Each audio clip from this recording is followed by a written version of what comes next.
Well, so was Patrick Henry. Give me liberty or give me death doesn't sound like he's sugarcoating it. Now, the Declaration of Independence. If you haven't read the Declaration of Independence recently, do so. It is probably the most wonderful document written by humankind. And part of it says that the reason for our government is that to secure these rights, governments are instituted among men. That when any form of government becomes destructive of these ends, it is the right of the people to alter or abolish it. Not just tyrannical governments, but any government. Democracy, republic, if it's not working for you, get rid of it. That governments long established should not be changed for light or transient causes. You don't want to overthrow the government just because you got another parking ticket. But when a long train of abuses and usurpations, pursuing invariably the same object, evinces a design to reduce them under absolute despotism, it is their right, it is their duty to throw off such government and provide new guards for their future security. So not only do you have a right to overthrow the government, but you have a moral obligation to do so. Ever been to the mall and had somebody else's kids running all over the place, swinging from the chandeliers? You know, they're just being a royal nuisance. Haven't you ever wanted to just go over and slap the parents? Who's responsible for those little monkeys that are causing everybody else grief? The mom and dad. And if they are not, responsible for their children, they are the ones that ought to get slapped. And the kids probably ought to be reined in a little bit too. Who's responsible for Congress? We, the people. And if Congress is in Washington, D.C., doing all sorts of vile and evil things, who's responsible? We, the people. We've got nobody to blame but ourselves. We have been rotten parents. And it's time that we grabbed our brat and shook it by the shoulders and put it back in its place. Now, if you think I am radical, let me share with you some thoughts from some of the founding fathers. Thomas Jefferson said, "And this country, with its institutions, belong to the people who..."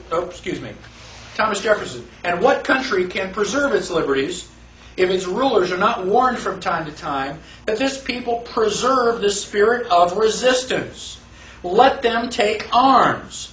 The tree of liberty must be refreshed from time to time with the blood of patriots and tyrants." Right? We're talking bloodshed if necessary. Abraham Lincoln. "This country, with its institutions, belongs to the people who inhabit it. Whenever they shall grow weary of their existing government, they can exercise their constitutional right of amending it, or their constitutional right to dismember or overthrow it." He also said, "We the people are the rightful masters of Congress and the courts, not to overthrow the Constitution, but to overthrow the men who pervert the Constitution." How do you know if the Constitution's been perverted if you haven't read it? Let me give you a little commentary on the Holocaust. The Holocaust is generally deemed to be the worst travesty in human history. 5 or 6 million Jews. I don't know what the actual count was, but it was a lot of people. They did a genocide. They tried to wipe out an entire race. Hitler did not take Germany by force. He did not drive in with army tanks. Hitler was elected. Anybody have any idea what the vote count was? What his percentage of the total was? 98% in Austria-Hungary. That's just about everybody. Everybody voted for Hitler because he was going to solve all their economic problems. Did Hitler get elected on Monday and start throwing people into ovens on Friday? No. It was a gradual process. The first thing that Hitler did was start to write newspaper articles. Everything that was going wrong was the Jews' fault. They're the ones that caused all these problems. Did the Jews write their own newspaper articles and go, I disagree? Well, not that I can think of. I've never read any newspaper articles that, contradicted any of that. So then the Jews had to wear the Star of David so that we can tell who you are. Did they say, no, that's a violation of my privacy. I don't have to tell you whether, I'm Jewish or not. No, the Jews decided, well, it's a religious symbol. We love God. We should be proud to wear the Star of David. Eventually, the Germans came in and they broke all of the windows in all of the Jewish businesses in one weekend. Saturday night was known as Kristallnacht, which is German for Night of Glass. You couldn't walk up and down the sidewalks because they were filled with glass. Did the Jews rise up and say, now, damn it, you're violating my property. You shouldn't do that? No. Gosh, we don't want to make the Germans any madder than they already are. We want to just kind of go along to get along. Don't piss them off. They've got guns. Eventually, the Germans are loading them up into cattle trailers on the train. Where do you think you're going? On vacation? Where do you think they're going to take you?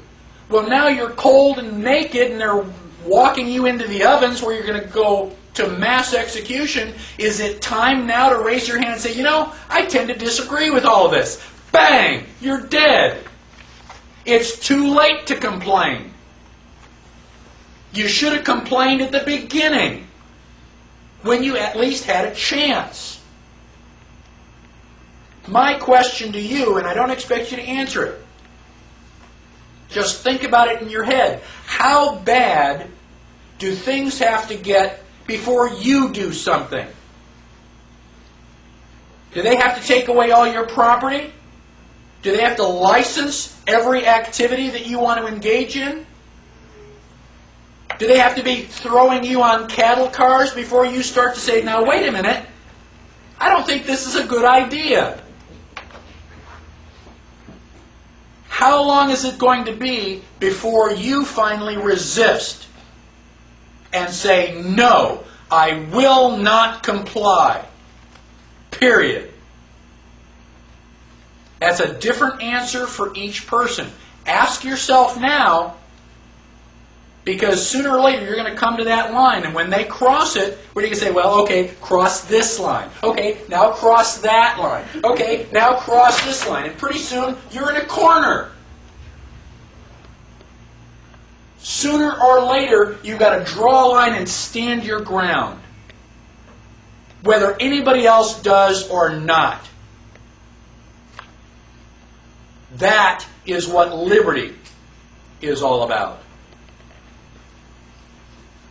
Now, let's go on to talk about different forms of government. Now, government, George Washington said that government is not eloquence. It is not reason. It is force. And like fire, it is a dangerous servant and a fearful master. Basically, he admits that we need some government. I mean, if you're going to cook your food and stay warm, you need fire. But you've got to keep it under control. If it gets out of control and you catch the forest on fire, where are you going to live? Now, government is power. It is the authorized use of force. Now, depending on where that power comes from, we have different forms of government. The first form of government was monarchy, where one person has all the power. That was the king, the emperor. It's good to be king, because you don't have to answer to anybody.